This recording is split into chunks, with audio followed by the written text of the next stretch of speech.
where I have been honed and been clear and been made unmistakably clear that this is my gifting is through my local church. It was through communicating with teenagers when I was just a teenager about the love of God. And a grown man who was probably 50 but happened to be in the room walked up and looked me in the eyes and said, Jennie, you have a unique ability to express who God is to people. I've never forgotten that. I was in high school, guys. And that didn't mean all of a sudden, man, now I need to go be a Bible teacher everywhere. It just gave me confidence, and it grew inside of me a passion when I began to be discipled by Michelle Bose to actually know, hey, you know what? I have a gift. I can communicate the Bible. And it was so easy for me, and I loved doing it. And I did it all the time for people. And I did it in a way that was organized. I began to write studies beginning in college, Bible studies beginning in college. And all of those years, in fact, if you go in my closet right now, you could find all these stupid old Bible studies with clip art, and they were cheesy. They had terribly titled. And yet I was just teaching my Bible in my living room to whoever would come. And that is using your gift. Like, you don't have to do it in some big way, some organized way.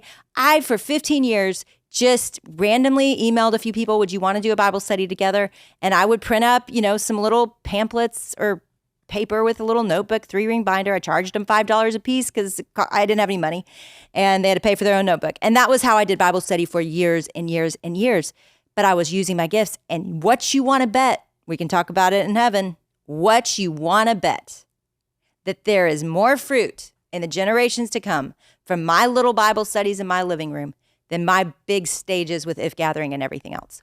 What you want to bet, we'll see. But bottom line is, this is how Jesus did it. Small ways right in front of him. He was a carpenter, y'all. He built furniture. Like Jesus, God on earth, for years and years of his life, he built furniture. Like, he sat there with a nail and a hammer. I don't know, but nobody ever talks about that. But he wasn't too good to sit there and build furniture. And I promise you, can't you imagine all the people he was a carpenter for?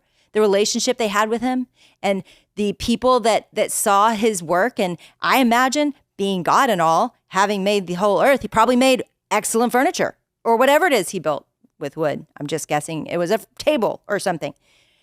So why do we get in our head that it's all about singing, preaching, something that everybody sees? And it's because, back to what I was talking about earlier, we tend to want to build names for ourselves. So guys, one thing I've done pretty consistently is make sure I'm serving places that nobody sees. And the reason I do that is because I actually believe the Bible, that what people see me do in public, I've already received my reward for. I don't really want to be forever having very limited rewards because I got all my reward on earth. It wasn't even that rewarding. It wasn't even that rewarding. And so whatever you do, it says in scripture, do it with all your heart. Do it unto the Lord. Whatever you do. And so don't overthink this, guys. Don't overthink this. Just get your hands dirty somewhere. Get some dirt under your fingernails somewhere. Serve somewhere. And what's going to happen is within you, there's going to be a sense of delight that rises up in some aspect of what you do. Now, it may not be the whole overall teaching of the kindergartners, but it could be some part of it. It could be the organizational part where you have to find subs for people and you actually are really good at thinking this teacher would be great with this group and this teacher would be great with this group. It may be in the picking of the curriculum, or it may be in the writing of the curriculum. It might be in the way it gets taught. It may be in the illustration and how that's brought to life. But what will happen as you serve somewhere, especially in the church, because spiritual gifts are for the building up of the body. That's what they're for. So that means that those gifts are going to best express themselves as part of a committed local church relationship, that you will best see your gifts come to life and be used in a local church.